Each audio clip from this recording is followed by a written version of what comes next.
The recording is right. Luke, do you know the number of this Excellent. one? I No. do. Oh, go on then. Okay. Good. You're gonna love the number of this Is one. it 69? It is. No, you should have done Bill and Ted for 69. Not on the list. This is a good 69er. Someone 69 on this film. In at number 69. It's a cool movie that you can chill out and watch. Don't Okay. make me get up and leave. Mark, you said you were trying to work out your puns. Did you hit any of those? Oh, yeah, sure. Freddie Mercury wrote a song about how he likes to ride my icicle, but Clive Davis made him change it to bicycle because he was jealous because Clive Davis wanted to ride my icicle. That's what we call a pun, isn't it? You betray me. Get it? Because ice is in trays. Hey, to be fair, most of Arnie's lines in this film, after the first few, are not puns, but he delivers every single one of them like it's a pun. I That's hope what we Mr. call- Bane can swim. That's not a pun. That's a sentence, but he says it like Well, it's an This epic this is one-liner. I'm insane now. I'm gonna read you something. This is how I'll always remember you, surrounded by winter, forever young, forever beautiful. Rest well, my love. The monster who took you from me will soon learn that revenge is a dish best served cold. This is the opening narration for the episode Heart of Ice from Batman the Animated Series, which or the entire origin of Mr. Freeze being a tragic guy with his wife being dead comes straight from that episode of television. Yeah, it's from which the was children's animated cartoon. series. Yep. And this movie takes a fucking tremendous shit on it. Okay. Let me lay out my stall now. This movie That's a big takes stool. it takes the two most actually maybe they're not bad guy Batman villains and treats them like cartoon villains. It takes Bane, the point of whom was meant to be that he's Batman's equal physically and mentally, and makes him a dumb thug. It's campy, it's stupid. I don't care. I love this film. It's Batman and Robin. Yes. I guess I should try doing intro stuff here. It's Films and Filth. There's Matt here. It's Mark. It's Luke. And returning. Whoops, sorry. You could follow your name with It's Returning if you want. No, I don't want to ruin your icebreaker there. But yes, it's me, it's Stuart, and it's really ice to see you ice. There's one for Luke there, little British cultural reference. Why I Yep. shoot. Yeah, I'm assuming these guys I are see not what you familiar did with there. the works of Bruce Forsyth. But here's the second part of the thing that makes me insane is that the idea of Mr. Freeze from that Batman the Animated Series episode was a man starved of emotion who basically proves that he is desperate for fixing his broken life. That is the same character as the Terminator from Terminator 2. Arnold Schwarzenegger could have just been they could have just given him the role of that Mr. Freeze and it would have worked perfectly. There is one scene in this, the first time we see him watching videos of his wife, where Arnold actually does some face acting. He's cold and stoic, and then you see the emotion creep in. If he'd just done a Terminator for the whole film, and then we'd seen his emotions right at the end when we learned the twist, it could have been good. Absolutely. This didn't have to be bad, and also I'm also convinced that if I took a Japanese dub of this and wrote better dialogue over it, that it would also be a good movie. I think the dialogue is 99% of the problem. What about Arnold's dialogue? Don't change a fucking line. Don't you dare. I could do a little bit of punch ups on those. It would be like I am the emissary of icy hell, freeze in your own tomb. Make lines like that. Just it doesn't have to be. I don't know. Do you guys think it would be better that if every time he made an ice bun, he'd said like my dead wife after the line? Sure, why not? I don't think this film can be improved. The real question is, it's a bald character in a late 90s genre film, every single one of those, Lex Luthor, Professor X, who ended up being played by this actor, all of them were talked about as being played by Patrick Stewart at one point or another in like sort of wizard list magazines and all that. Do you think Patrick Stewart even got a chance to say no to it? Or Well, there's also a lot of roles like that which we thought were going to be Arnold Schwarzenegger and then turned out not to be.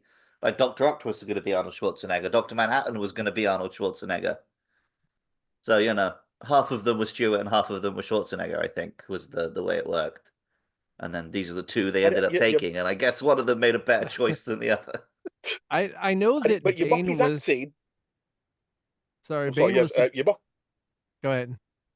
No, that's talking over each other there, my bad. You mock his acting, but Arnie's actually very good at this film at playing a man who's faithful to his wife. It's an incredibly uncharacteristic performance of him. You're right. Well, the emotions were frozen out to me, so I cannot fuck you. I think he said something like that, right? Yes, pretty much. Yeah, there's lots of F-bombs in this movie. No, actually, Bane. I know that Bane was planned for this movie before Schwarzenegger was cast as Mr. Freeze, because there was an animated movie that's supposed to release simultaneously with this, and the guys who worked on the animated series were working on a full-length movie about Bane being an unstoppable Terminator. Then when they cast Schwarzenegger, they're like, hey, can you just make it Mr. Freeze? And the guy who wrote it was like, no, I can't just make it Mr. Freeze.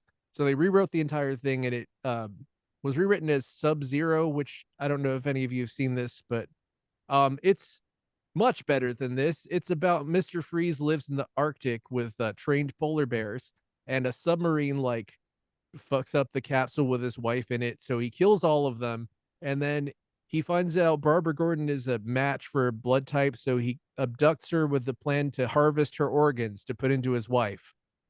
Obviously that doesn't happen, but that's Oh, looks like I can watch it. What do you know? Oh, awesome. Yeah, I've got it over there somewhere with a Bataz box set. I was just checking if it was on that set. Yeah, I mean, I have it right here. Just there we go. We're all Batman. I think it's Mystery of a Batwoman, but isn't on that set. That's a film they leave off, I presume, because it's bad, something like that. Okay, I've never seen that one, but yeah, I remember it vaguely. But we will make it to Catwoman before too long. Now, Luke and I, of course, are double casting this. I brought it in as a intentionally bad movie for the old version of this podcast, which you can scroll way down and find in 2020, the year everyone loved. Yeah, and the funny thing is I did not like Batman Forever when it came out, except for Jim Carrey. And when this came out, I just didn't watch it, and then everyone seemed to hate it, so I tried to watch it in 2014. I made it 20 minutes in and quit. And then when you guys made a podcast about it, I was like, well, normally I wouldn't listen to a podcast for a movie that I haven't seen, but I just went ahead and listened to it because I'm never going to watch this. And here we are. I have watched it. Now you've watched it. Okay, here's the opinion that I genuinely hold, but I know people would dislike. I think Forever is way better than the two Burton films. I think that's not entirely unpopular. Give me a fist bump there, brother. Come on. I don't like the Burton Batman films. I think they're bad Batman films. I like the first one, okay? I've never warmed up to Returns. I've always chilled down to Returns. Returns is my favorite. I think the first one suffers from Prince being shoehorned in there. As much of a Prince fan as I am, it is cognitive dissonance that kind of breaks the film. Because a 60-year-old Jack Nicholson dancing to Party Man is weird. Because I've podcasted this twice, I think I have now seen Batman and Robin more times than I have seen Forever or Returns. Not the first one. I had that on VHS when I was like 11 years old. That got watched a lot. But yeah, I mean, this is just literally the fact that I'm 10 years younger than you. I had Forever and Batman and Robin on VHS and watched them over and over. And then my brother also had them on VHS and watched them over and over. So, well, Batman 7.5, Batman Returns 7.1, Batman Forever 5.4. Ouch. Okay, that's actually a little surprising. That's actually kind of, I mean, I feel like I wouldn't even rate it that low, honestly. Anyway, Maybe I suppose the Burton films are higher. I thought maybe like 8 out of 10 or something like that, because there are a lot of very no. people who really go all in on the Burton films, which is why, of course, you had Michael Keaton back last year and going, "Let's go nuts." That's my catchphrase. That's what I say. I'm an 80-year-old man. It's inflexible. I mean, Yeah, well, I might die before we he- finish filming. he That's sure the is case going where- all in on old stuff right now. that's the case where like the little, the niche viewing, it's I think keeps movies under 8, like caught filmmakers. Like I don't think we have any Wes Andersons on the list. We don't have any David Lynch on the list. A lot of genre films don't make it. The Avengers popped in probably because they're still new and exciting. I imagine they've actually slipped a bit on the rating since I made the list. I have to check on those. I tried finding a chart that would chart the progress, but I could not. Okay. Oh well. But and also, yeah, you're gonna have people watching the Nolan films and probably just hating the old ones and then scoring things low. Now, Batman and Robin in particular, of That course, was gonna be my point, Matt. I think a lot of people were so big on like the recent trend of like very realistic, very serious Batman that they write off everything before as being too camp, including the Burton 2. They lump it all in with these two, I think. I feel like the Batman actually kind of makes Batman and Robin better because the Batman has come out since we last podcasted this movie, and it's like, well, here's the polar opposite of of Batman and Robin. So now it like has like kind of a counterbalance. I do think that's part of it. I think now that we've had like 4 or 5 films of like the serious Batman everyone was clamoring for, everyone including Joel Schumacher was clamoring for. It's easier to now look back at these films and forgive them as like the same way we have. It's easy to accept like Godzilla X Kong is the dumbest, most insane nonsense because Godzilla -1 also came out 3 months before it. You can have both sides of Godzilla. You can have both sides of Batman. There's room for a campy, silly Batman as well as like the most serious, depressing thing ever. But Well, also, Joel Schumacher has apologized for this movie like a lot to the point where there are just endless like quotes from him in the trivia where he's like, "I'm sorry. Well, yeah, I know everyone goes hard on Akiva Goldsman for writing the script, but I directed this. I am the one who directed the bad script, so it's my fault." And also, I mean, to his credit, he's come out defending. There's a bunch of Alicia Silverstone footage that apparently was taken out because the costume department took issue with her gaining a couple of pounds, so they were just like, "No, we're not gonna like make another to like alter the Batgirl costume." So but he like really went to bat for her. He was just like went to bat for her. You went to bat for her. So I have a summary here, which one I don't think I wrote it a few years ago. I checked my old notes and it wasn't there. It must have been Luke last time. It's me this time. I watched the movie. I fell asleep after the movie for an hour, woke up at 2 a.m. and then wrote the summary and then went back to bed. And now I'm talking to you. So On the what then? Let's see what I wrote because I haven't read it yet. Man, it's not easy being a Batman, is it? Robin's getting hot under the collar as we take down the icy Mr. Freeze. Meanwhile, Ellie McPherson is breaking up with you. Dumb Bane is being born. Alfred is dying of a dumb disease. And Poison Ivy is just screwing up everything with her evil pheromones. But Batman bats as bats does, and that's got rubber nipples on it. Mr. Freeze ends up in Arkham Asylum, then out, and then in the same cell with Poison Ivy for some reason.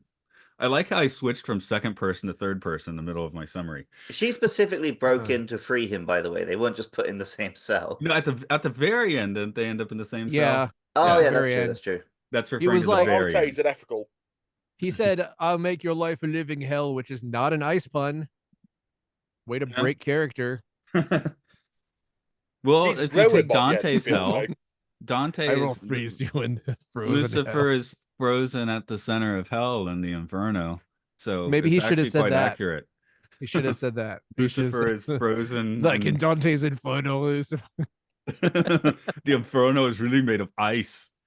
So seriously, this movie immediately out of the gate breaks like multiple rules of storytelling, where Robin says, I want a car, chicks dig the car. He's just telling you how he feels and telling you his motivation. And then Batman turns to the camera and says, this is why Superman works alone, which is just some Garfield shit. Like, that was immediately enraged me. Of course, You just go through the entire film. The films are actually in canon with the Dean Cain Superman show.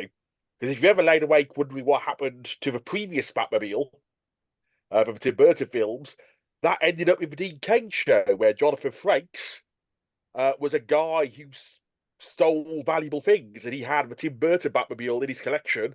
I was going to add Superman to it. Huh. That's a real episode of television where Jonathan Frakes tries to kidnap Superman, put him next to the Batmobile in his museum. Oh, I have to watch that then. I think so. It's that called at this "Don't point... Tug on Superman's Cape." I think the episode. It's Jonathan Frakes is having a whale of a time in it as well. He's doing a full harding in terms of living the puns. 90s television is just so weird. I just got the YouTube clip a few days ago where it's the Drew Carey Pinocchio, and he's Geppetto, and he goes to the bank, but he doesn't have money. And he's like, I've never even had a bank account. And the bank manager's like, get the hell out of here. And then that manager is played by Brent Spiner. So. But I think Superman Lives might have been still coming out before this. Before this might have kind of killed it. We got robbed of that one, didn't we? I would have liked to see that. I know it wouldn't have been like fantastic. It would have been terrible. Is this what, it would have been better than fantastic? Yeah, isn't this where that's the long hair Nick Cage one, right? Yeah. Yeah, come on. You would have loved that. It's so wrong and so right. 7 out of 10. 7 out of 10. I was thinking like Batman and Robin. I chose it as a crap movie a few years ago. I'd give it a 2 at the time. I was like, I've warmed up to it. So maybe it's like a 4 now. But I'm like looking at IMDb, it's actually a 3.8. So I guess I actually do agree with IMDb in this case. Yeah, that was canceled in 1998, so that tracks. It's a very fun 4, so That's it. Like, I'm not saying it's a 10 or anything, but like it is a very fun 5. it just really when I realized that it's like this was following the animated series, which was for children, and then this is ostensibly like wacky and for kids, but then the thing for kids is darker and more serious than this.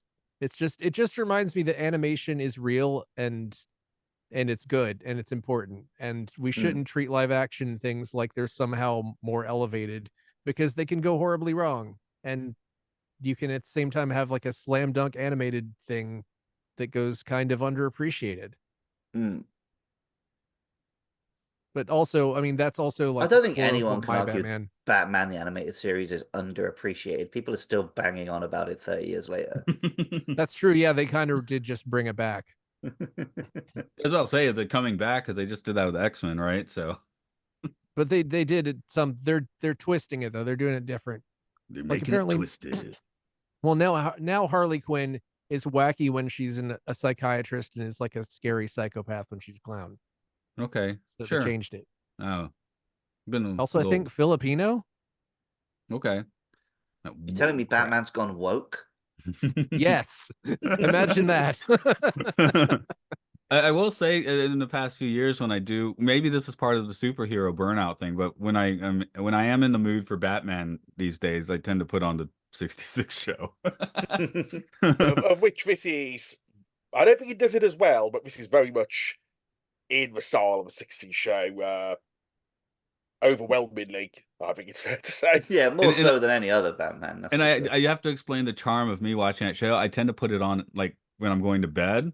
So, and the Blu-ray has like 12 episodes on a disc. So often I'll fall asleep and then I'll wake up and it'll be the same beat of the story, right? But now it's a different villain, which is kind of a fun way to watch it. I feel like this movie is the result of someone watching the 60s Batman and saying, this is cheesy, I can do this, and then they completely fail at writing. This is like the bad version of that. Like it's the proof that the people who made that series knew what they were doing. I think because even if you go back to Forever, it has like the villains are very over the top, but it's still quite like the two actors playing Batman and Robin are still trying to play it quite seriously. And this is that same Robin, and he can't Burt Ward. He's not a Burt Ward. And then you've got George Clooney trying to do Batman. If you only saw this film, you would think George Clooney is an awful actor. Like, of course, Yeah. George Clooney, he was filming ER at the same time as this film. He was doing ER during the day, Batman and Robin overnight, which is why I think you can tell there's. I know they don't often have him in the suits, but there's probably more shots of Batman where it's not the guy in the suits than in any other Batman film in this film. There are like some good close-ups when you can see it's not George Clooney when he's just standing there. Because he was shooting ER and also coming in till 2 o'clock in the morning to do his bits. Is that why every single line sounds like he's just learned it 2 seconds before? I can imagine so. The other thing with the suits as well is the guy, Chris O'Donnell, has talked about how he never worked with Arnie on this film. Because neither one of them was in their suits at the same time as the other one. But apparently they hung out. They were like hanging out. They hung out on like the Harry Cups tea about, but they are never in the same scene at the same time as each other. And he never got to act opposite him. I mean, if you got to hang out with Arnie, you're winning. Yeah. So I'm gonna directly.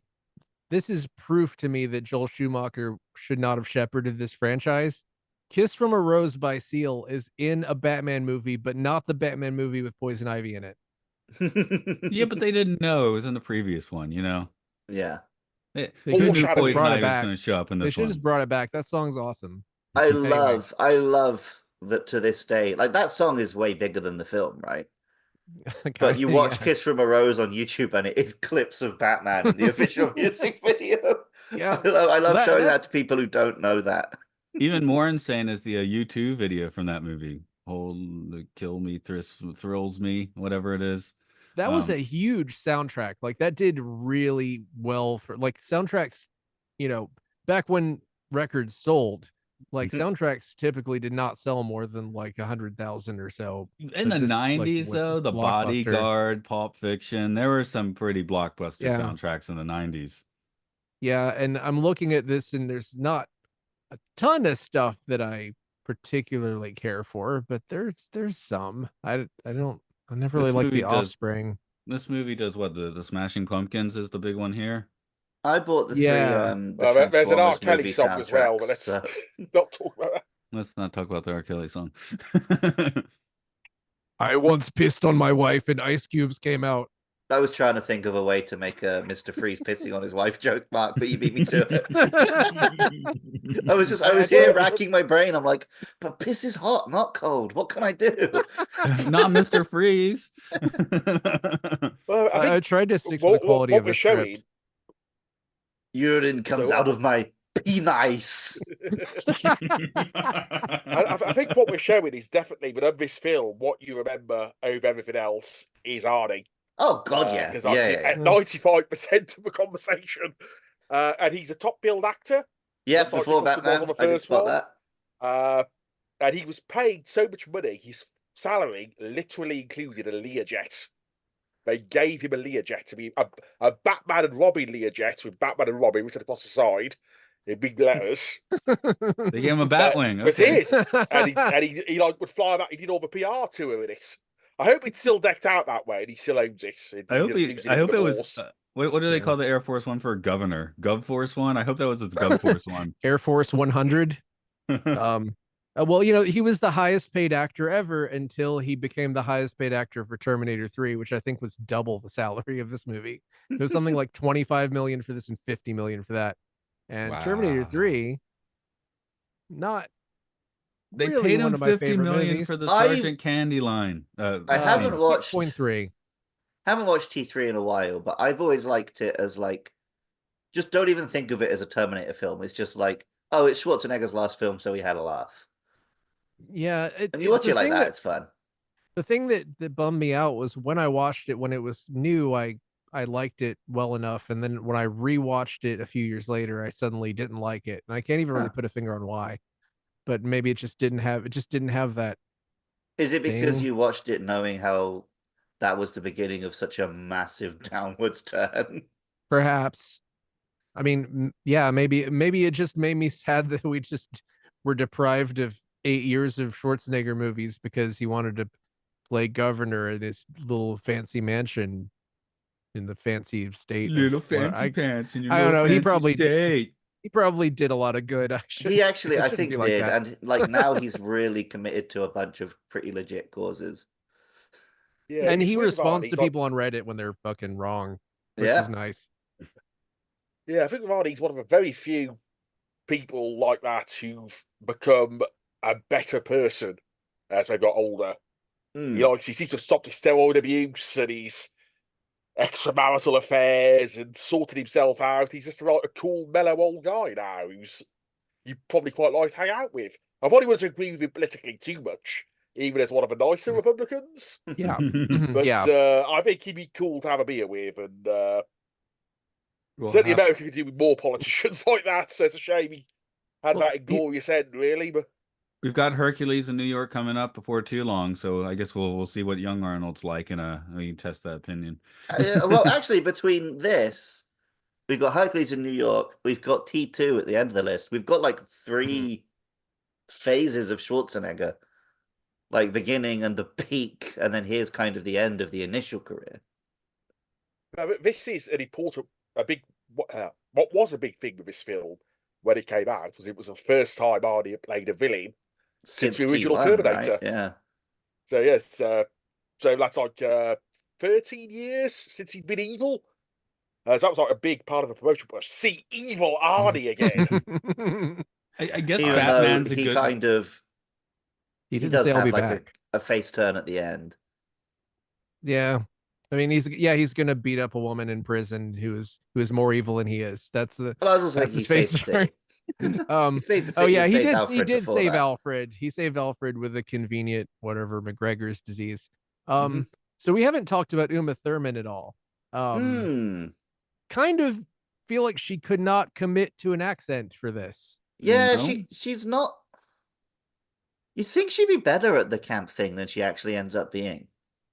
I don't think that. Yeah, I feel like maybe she should have taken this a little more seriously, or at least like committed Well, to either a something. little more or a little less.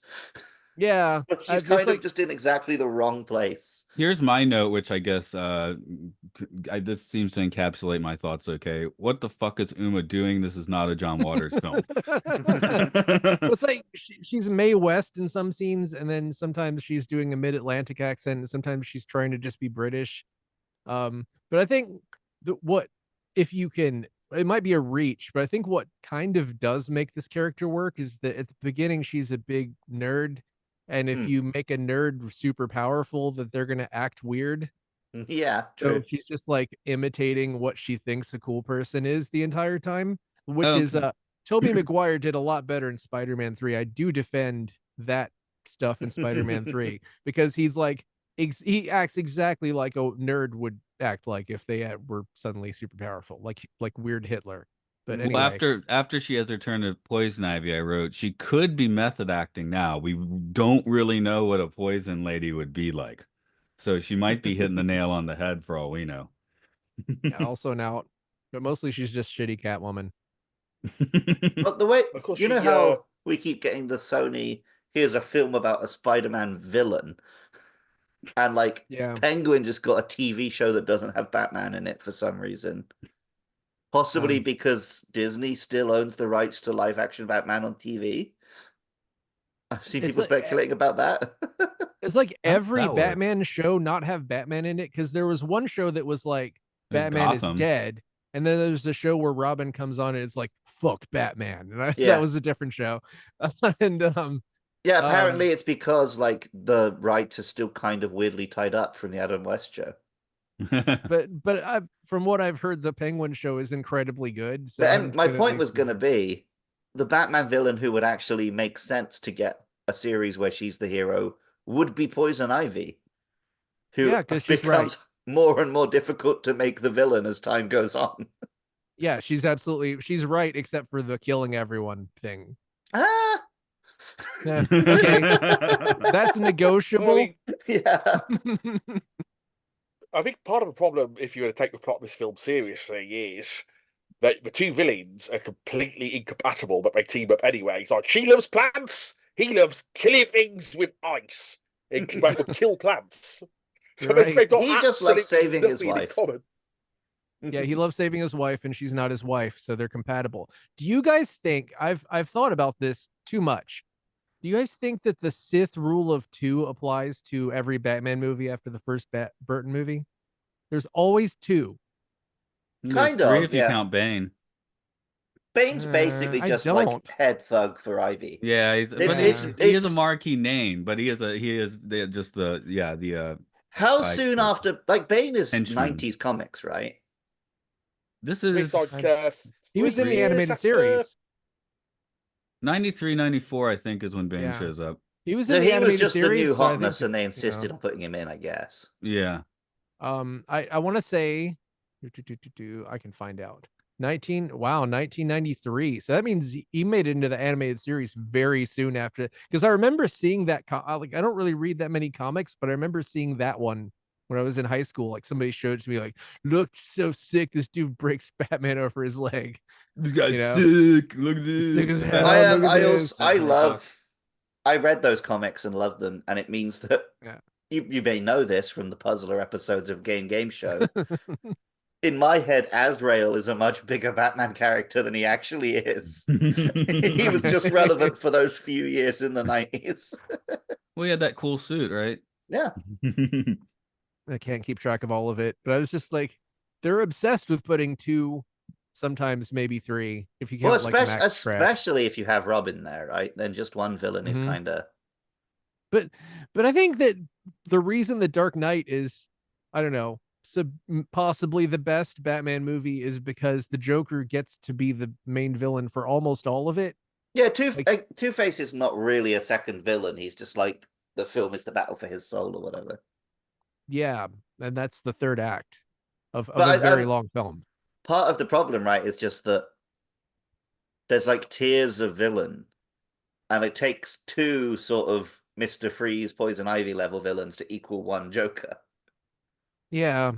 Same thing with Spider-Man, right? You do Green Goblin and Dr. Octopus, and then you're kind of like, well, Sandman's not quite enough to carry a film on his own, so we'll chuck Venom in there. That kind of thing. But that was also kind of the worst thing about that movie, was that Well, Sandman could have carried it. That was also the same problem as this film, where like the director was forced to do something the producer wanted, because he was doing such an obvious Silver Age Spider-Man, and then they throw in the most 90s villain imaginable. Yeah, the producer was, I think, the same guy who kept wanting somebody to fight a giant spider, and then that ended up in Wild Wild West, right? That's the same guy. He's also the guy who's producing the Zelda movie, so yep.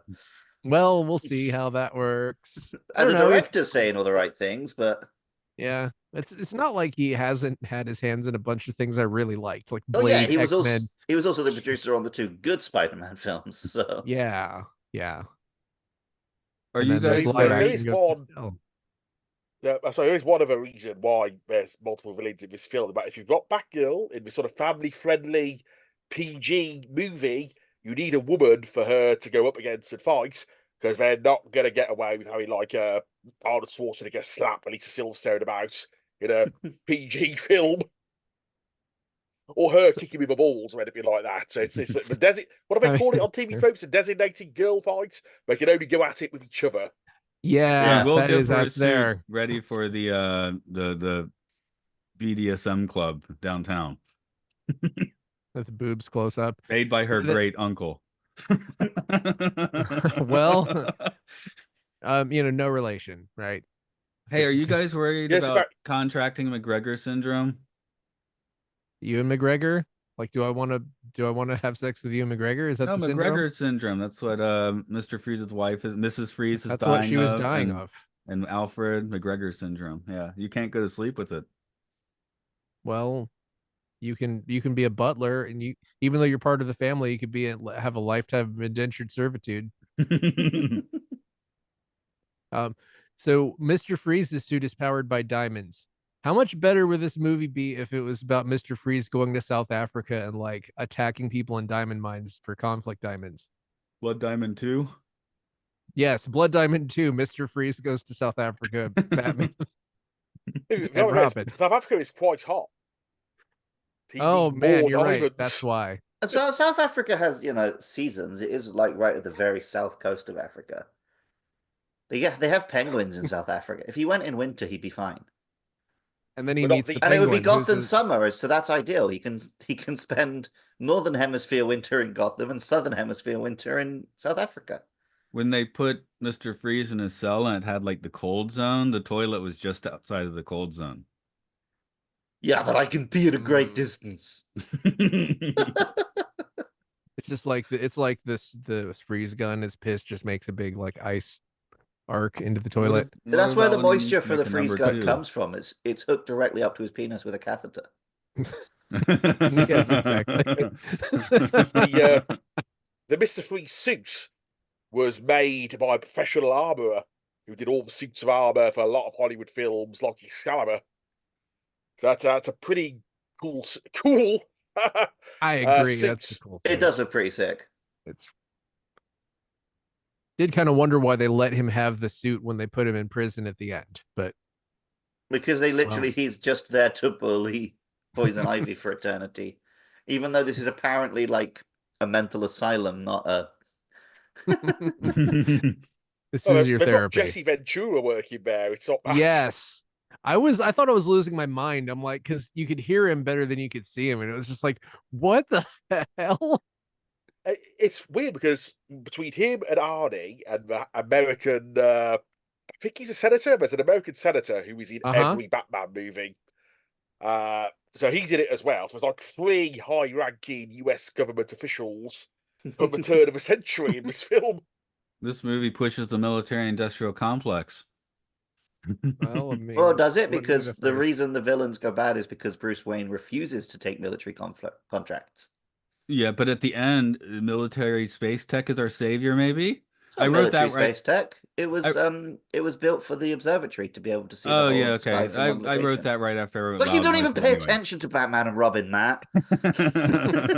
One you want to know something thing about movies of this time is that satellite thing reflected sunlight around the world. That must be like some hot new idea that was going around, because it is the plot of Die Another Day as well. It's just like insane. Ridiculous. We could do anything with satellites.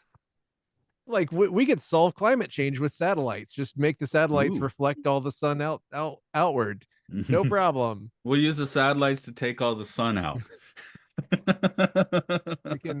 You can like use a satellite to project. I don't know, man. Like volcanic lava to another place. I don't know. Now I'm just my brain's breaking.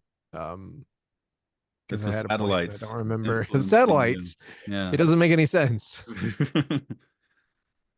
So Die Another Day is about conflict diamonds as well. So it's a perfect film for you, Mark. It's got a space laser and conflict diamonds. It's from South Africa. I'm pretty sure I saw that in the. Was that the one with? Yeah, it also has Denise a Madonna Richards song, and it has just as many puns as this. Yeah, I think that was the one where I'm like, I'm not going to watch James Bond movies anymore, and then they almost immediately rebooted it, and I was like, okay, yeah, that's what everyone said after Die Another Day. I maintain that movie's not bad if you assume that Pierce Brosnan is dying in a North Korean prison, and the whole movie's his fever dream after being captured. I mean, any film is better if you assume that. Let's assume Batman and Robin is a fever dream inside Pierce Brosnan. Where does the fever dream start, though? Because that one has a clear Alfred. start. Nora's dreaming the whole thing. This is what McGregor syndrome does to you. Yeah, Nora dreams this because she has McGregor syndrome. It makes buildings become really big, and giant statues hold observatories now. Oh, yeah, that's the other thing I wanted to say. Like, all the recent Batman films where Gotham is literally just Chicago can fuck off. Yeah, give me like Gothic statue dreamscapes. That's what Gotham should be. It's called Gotham. I agree. I wholeheartedly agree with the production design of this film. I think as much as I've shit on this movie, this is an incredible looking. It reminds me of, it's almost like if Takashi Miike had a bunch of money to make one of his, like, his adaptations kind of look like this, where everything is like just big and bulky and colorful.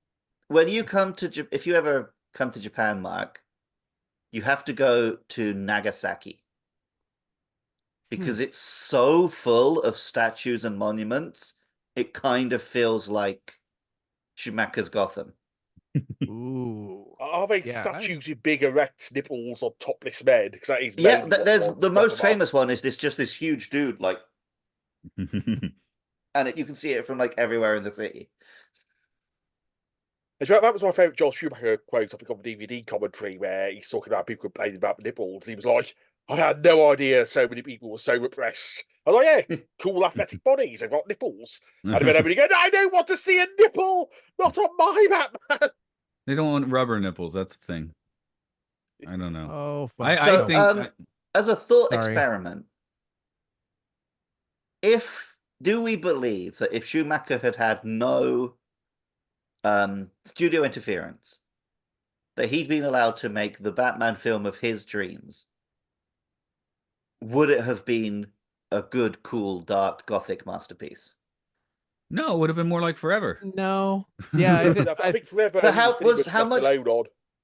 Yeah, really? Well, I believe Forever is a cool, great gothic dark masterpiece. No, because they didn't expect Forever to do as well as it did. So with the next one, that's when the toy companies came in and said, can they wear entirely new costumes for the last 5 minutes, where they've only got like 6 minutes to freeze everybody, but they go and get change into new Batman costumes and waste 5 of their 6 minutes.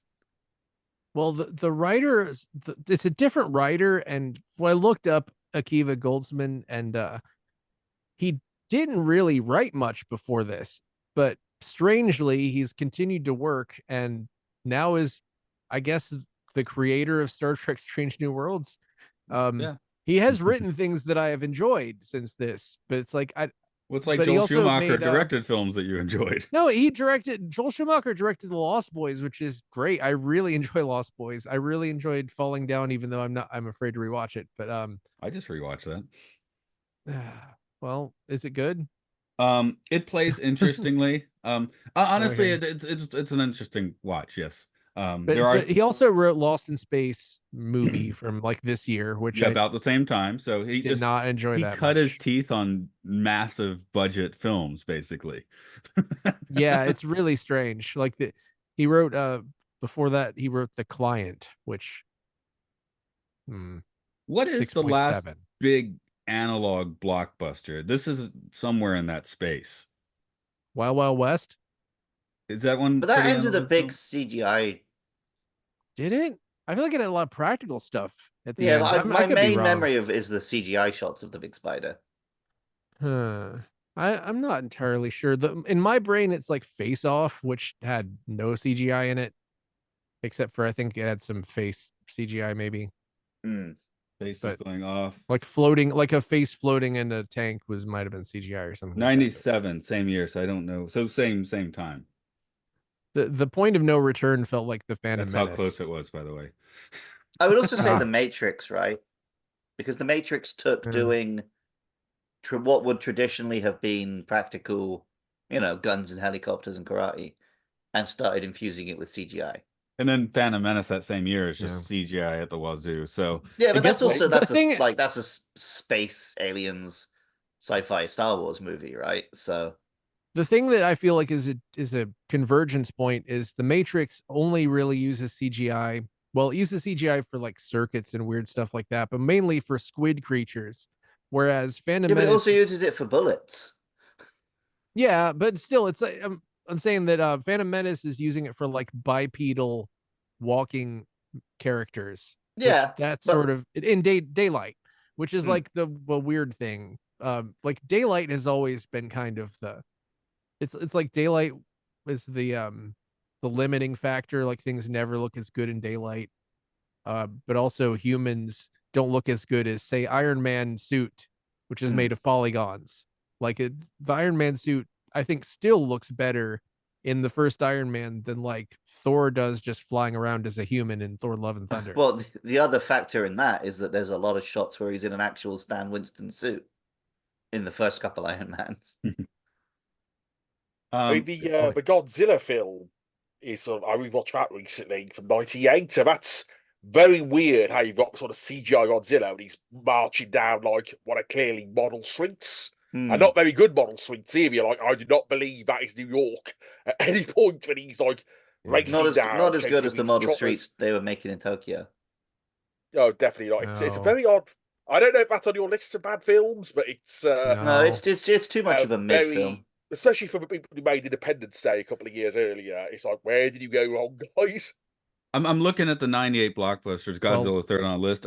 Armageddon, Deep Impact, I think, are still pretty practical. So maybe that's the last big hurrah. But it's close to it with Batman and Robin. I mean, you can tell that Batman and Robin is mostly practical models and effects because when there is CGI, it's mostly terrible. Like the CGI plant leaves and all that. They look like something out of Babylon 5.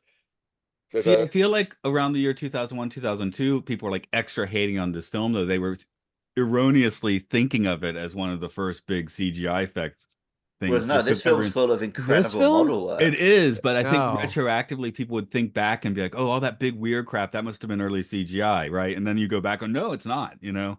So I wonder if this being on the line kind of, a few years later, like made its reputation even worse. If this had come out a few years later, people would have been like, whoa, what a triumphant return to practical effects. Yeah, really. Yeah, it would. It would have an army of weird nerds who love it. Like I maintained the script. It does. Oh, that's true. Yeah. I'm one of them. If Batman and Robin has 1 million fans, I'm one of them. If Batman and Robin has 1 fan, it's me. If Batman and Robin has 0 fans, I'm dead. My cousin, who was born after this, came out in like the early 2000s. This was her favorite film when she was like 5 or 6. My brother's the same. My brother was born 98. And we had this film recorded on like our digital TV recorder thing, and he would watch it over and over and over. And then I was left alone to babysit him and accidentally deleted it when trying to put it on for him, and had to immediately ring my uncle and be like, please make us a copy of your videotape of Batman and Robin so that my brother will stop crying. There's a Batman Forever fan striking. We then had it on the videotape and we would watch that over and over instead. So we should label this one. Is it a film? Is it Filth? Do you want to put a different title on it? I'm going to call it a nip flick. It's Frozen. It's a toy commercial. That's fine. So was Transformers, and I love that. It's Frosty. Well, I don't want to sound like a plant for the Batman and Robin fan society, but I think I think Batman Forever is a better film. Oh yeah, but I think it's sort of a bit of kids nonsense. This gets way too much hate. If you're like a 6-year-old and you were sick of their shit and you wanted a couple of hours to yourself so you could go have sex with your wife without being disturbed, you could put that kid in front of it. Like take her out of her glass case and have sex with her. I do that afterwards. You put that kid in front of it and they'd have a fun and you could escape from the hell of being a parent for a short time. I would love to know if you could show the same kid like the episode of the animated series Heart of Ice, and they would be like, I wonder if you could show that to kids now and they'd be like weirded out by it. Like if this would appeal to kids now more than that would. Because the truth is that when the animated series came out, I was like sort of a young teenager, so I was technically too old for it. But it was sort of also like I know a lot of big animation dorks love Batman the Animated Series. Do we know that it was actually popular with children? A lot of people were watching it.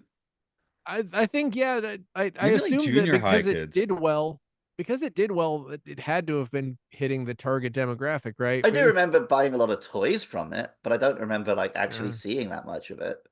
The weird thing for me is that it made me like, I was, I guess, 14 or 15, and I was like, well, I guess I'm just going to keep watching cartoons. Like it made me realize that I'm not going to outgrow cartoons possibly ever. And I guess I just haven't. Go off, King. Yeah, I think the thing with the animated series is, but kids are not discovering it themselves. It's their parents, their sort of Parents who are 40-year-old into dads, Batman, grabbing yeah. them by the scruff of the neck and going, "No, this is real Batman with Mark Hamill playing the Joker, not your." I don't even know who the Joker is for kids now. I imagine when 6-year-olds aren't watching the Heath Ledger film. No, it's Kevin Conroy all the way. It's What Jared is it Leto. real? Proper. It's Morbius. Morbius is the Joker. I liked it when the guy from Lost did the Joker. That was fun. I mean, good, yeah. there was an animated movie where the guy who voiced Bender did the Joker, and he did a great job. There's lots of room to do good Jokers. I guess think we'll Troy find Baker out. and Nolan North did Batman and the Joker for Arkham Origins. Absolutely, I'd love to hear Troy Baker or Nolan North Joker. No, or they can I both think do it they at the same did. time. Okay, they could both do it at the same time, and I'd be into it. It's like, Would just you love talk to over hear a each other. 10-star review of Batman and Robin? Hell yeah. Yes. Okay, so this one, I've just given one, but yes. Did you find? I was going to say, have you found Stuart's one? just to bolster what I said, this 2021 review does refer to it having great CGI. So I think people erroneously do remember this as a CGI film. Also, a lot of people just use the word CGI to mean SFX. Yeah, I guess that's true. And this one might be it. Okay, here we go. Best movie ever. Literally has bat butt, bat nipples, and freeze puns. It has great CGI and is my favorite movie of all time. This movie is very nice. I hope everyone watches it and goes, wow, this movie is amazing, and I need to like it. That is what I said when I first watched Batman and Ropin'. So, yeah. Yeah, I was shooting out ropes when I was watching Batman and Ropin'. I think you were a little young for that, but maybe you weren't. I chose. No, I mean last night. Oh, okay. Of course. And you have a podcast recording. Well, I was watching the last 30 minutes of the film as we started the podcast.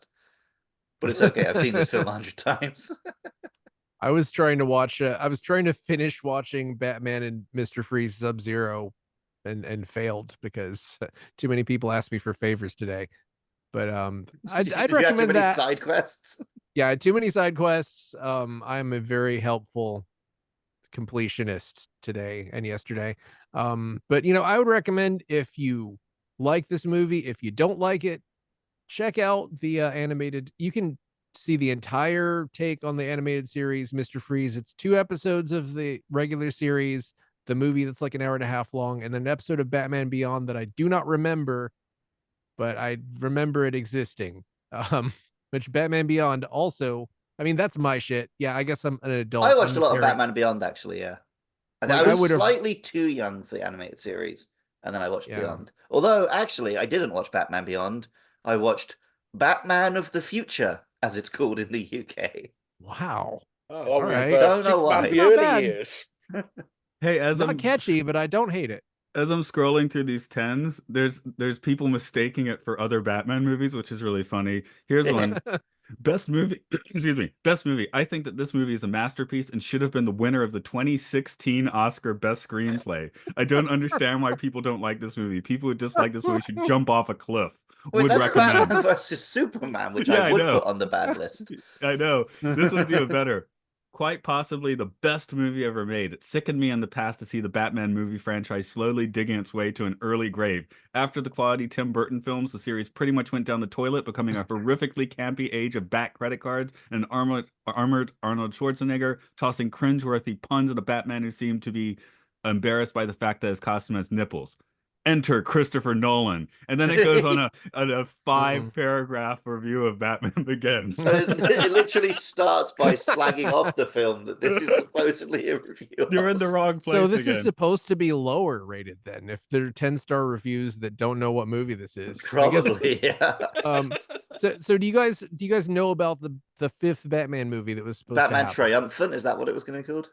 Batman Unchained. Unchained, that's it. Unchained. They were trying to get Nicolas. They were trying to get Nicolas Cage as the Scarecrow and Courtney Love as Harley Quinn, which would have worked. I think both of those roles would work as well. Yeah, they were trying to get everyone back from all the previous movies, which I don't know how much they were going to get them or in what capacity, but like, wow. I think it was supposed to be fear gas hallucinations, so you'd see the Joker killing his parents. Going like, look, Um, I killed your parents, Batman. Let's remember that I'm a Joker. Jack killed Nicholson your was not going to parents." be up for that shit by this point. well, you know, he was doing Considering the sort of Departing. buckets of money they were delivering to people to make these films, maybe he would have been. I mean, he did Mars Attacks that same year. He'd have been up for another Batman film. Especially for a quick cameo Yeah, I in front guess of a he's green in it for screen like for 2 a minutes. So hallucination. Yeah. Well, since we're not going to be talking about Batman Begins for this podcast, so I will say that for the record, I think the Scarecrow stuff is the best stuff in that film, and it's really weird how they turned Ra's al Ghul into a white British guy named Ross Al Ghul. Anyway, that's all I have to say about that. So Even though I love Liam Neeson, but whatever. to go on to the like, you know, Batman post this, we've had the 3 Nolans, the 2, well, plus Justice League 3. Oh no, I'm including Justice League. Yeah, the 2 like fucking shitty DCEU ones and the Batman. All without Robin. Well, unless But in the comic books, Robin was there from literally the 2nd year. They cut Robin from Batman Returns. He was going to be played by Marlon Wayans. Marlon Wayans signed a contract. He was like on set in a costume, and they cut. He was going to be like a crack dealer that got turned, which that's problematic. Who became Robin? Which, sure, I love Marlon Wayans. He could have been. he could have been great in that. I guess they just felt like there was too much stuff in it.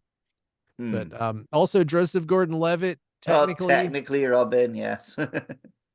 Like, but like, people seem to love making Batmans that don't have Robin these days. But so what you're saying is he needs more dick in his life. Well, and he needs to be less depressed. I think that there's a lot. They always try to give. Sorry, go ahead. I was just gonna say I'm bored of just actors being like, "Oh, I'm gonna play Batman so I can play this dark, twisted. I'm gonna get into the psyche of Batman, man." What? It's like, no, just just like he's dead. Hang out with Robin and have fun. They keep giving him Batman talking like this as well. Yeah. Hello, I'm Batman. You got to disguise your voice because nobody's gonna see. Everyone knows what voices sound like now. Like, what if you were a thug on TikTok? What if you were a thug and some guy came in a Batman suit to arrest you or beat you up or whatever, and he had the voice of Elon Musk? You'd recognize it. Elon would need to change his voice. Well, also, I want Elon to put on a Batman suit and go and try to fight some thugs. I very much want that to happen. Preferably one that's not bulletproof. But but the way I see it's it, okay. He can make one that he thinks is bulletproof. well, they keep almost every movie they keep trying to give Batman a love interest, and it's like that's fine sometimes, but I feel like he's just learning the same lesson over and over. Except I guess in this movie they don't really give his love. The love interest feels like they insisted like, Joel, this film is too gay. Give Batman a love interest. Yeah, but I mean, the thing is that there are many works of fiction where a father-son relationship or a surrogate father-son relationship is very interesting, and they just haven't been giving that to him. Maybe because they're afraid of whatever people are going to talk about. But like, if you look at the popular comic books and the popular like other Batman media, the stuff people love is all the Bat family stuff. They love seeing Dick and Jason and Tim and sort of all the dynamics between them. Like, God, Tumblr can't get enough of that stuff. So why the films haven't cashed in on that, I don't know. I think it's partly like when you're doing Batman, you're like, we want to make several of these. We're not going one and done, which makes casting Robin extremely difficult. Because here they're going to just cast Chris O'Donnell. He's already a damn. Well, I like that what they did here is his Robin costume was sort of halfway between a Robin costume and a Nightwing costume. Yeah, I don't have issue with the costumes in this. And I don't need Robin to be like an 11-year-old boy. He can just be younger than Batman. That's fine. But then that's Nightwing. See, I think when you do that, it is Nightwing now, and Nightwing doesn't have the pop culture punch of Robin, right? No, but like I think because even in Batman Forever, right, they didn't really make him a kid. Right. He was just never youthful compared to Batman. I think that worked. That's what they try in this one. Nolan, his middle name is Robin, and of Batfleck. Well, Robin's dead, so yeah. as opposed to on TV where Batman is dead. Yeah, it's I guess like you could get around that by making a Batman Beyond movie, which by the way would be a slam dunk.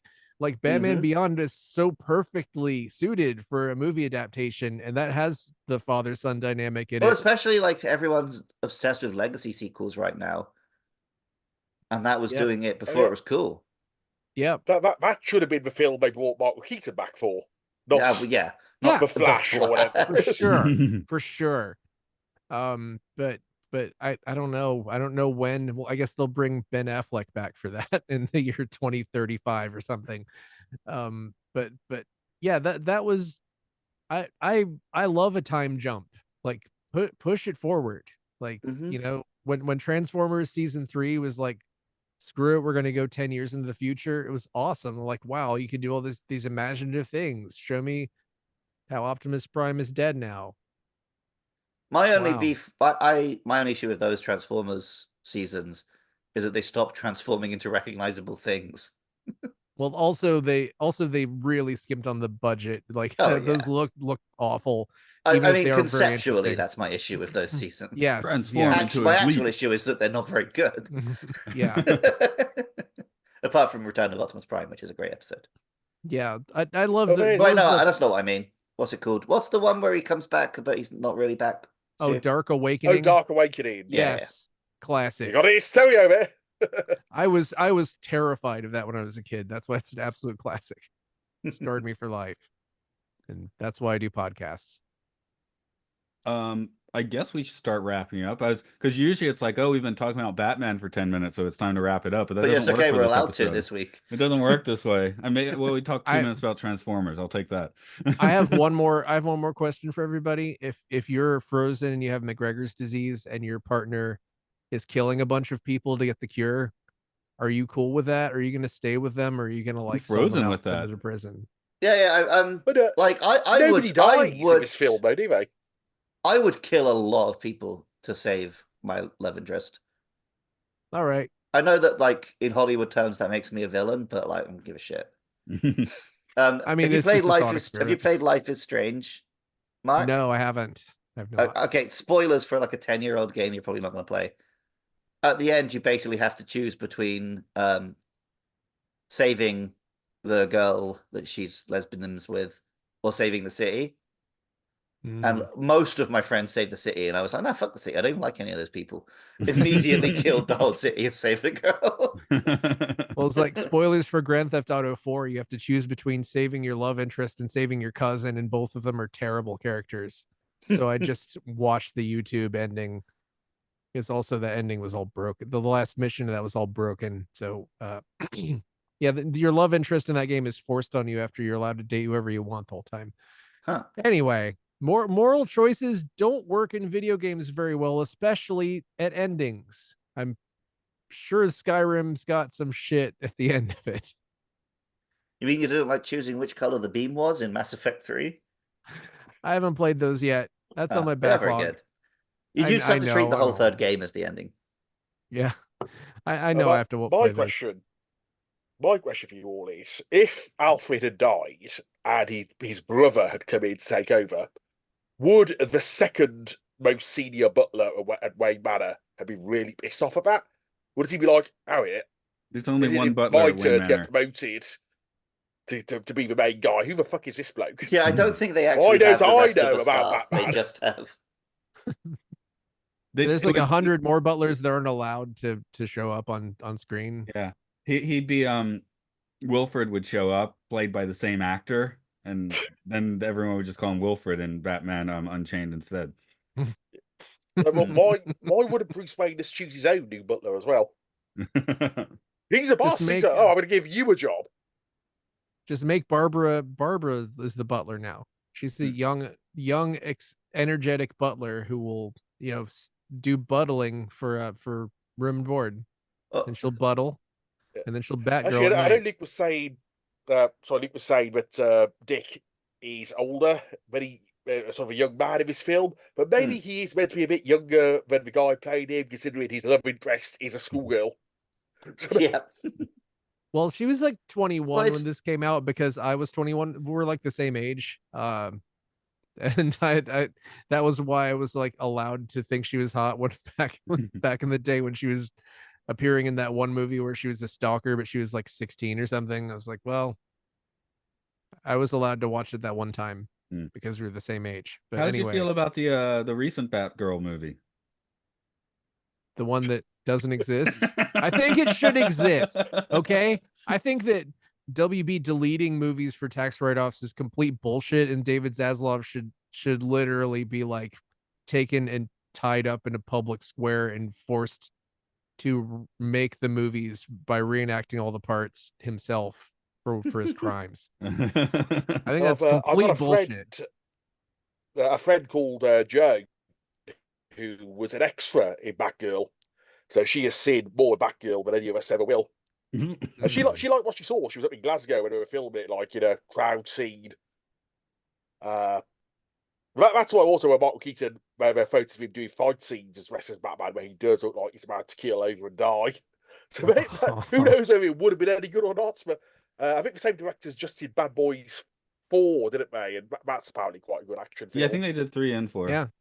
Apparently people love 3 and 4, so I don't, you know. I didn't know 3 and 4 were not Michael Bay. No, he's only does Transformers movies, and I guess now he doesn't do that either. I don't know what he does now. Ambulance, that was him. Oh, that didn't look great, but maybe it is. I don't know. But he's producing the Transformers movies still. I mean, I don't. He takes how much action he does on one of those films, but I still haven't seen Rise of the Beasts yet. I liked it.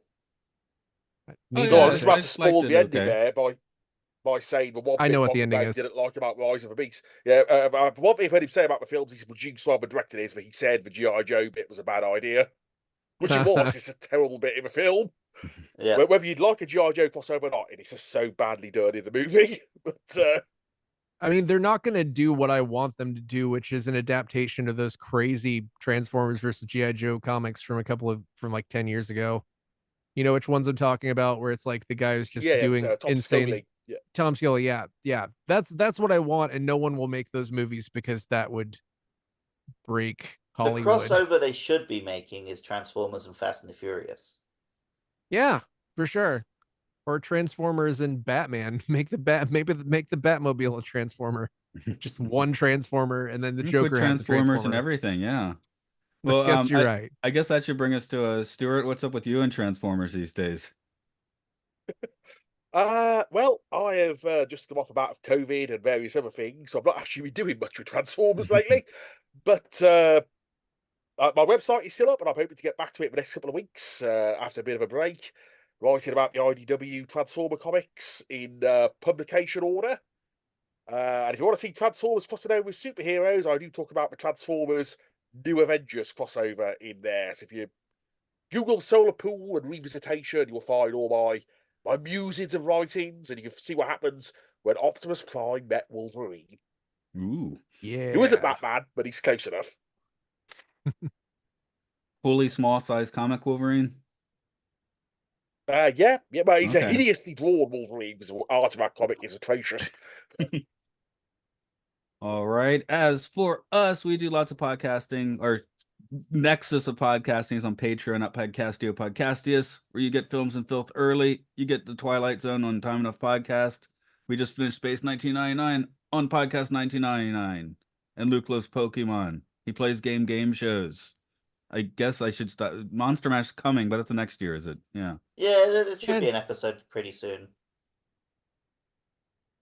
Hyrule Field Report is... Yeah, Hyrule Field Report got stuff. Something, yes. Yeah, okay. there's stuff cooking. Okay. I hope someone was thinking of a good pun while I was saying that.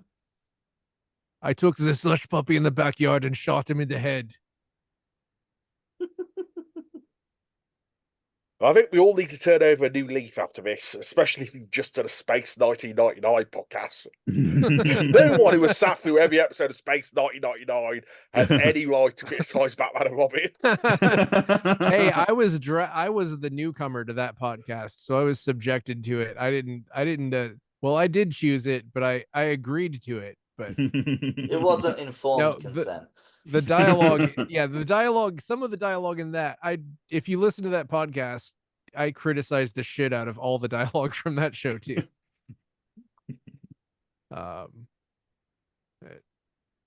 But I'm cutting at your pun. yeah, you got should the have last cut my word. pun. What Yeah, was probably. it last week where you were competing with yourself to get the last word? What podcast was that on? That was the Final Four Okay. Space 1999 podcast. I kept waiting to hit stop, and usually it's like maybe Luke says something, Mark says something, or maybe the guest says something. I'm waiting to hit stop, but it just was Mark like continually saying things. I have problems, dude. Anyway, that was everything. Okay, I will stop this recording for all of those still listening. Auf Wiedersehen.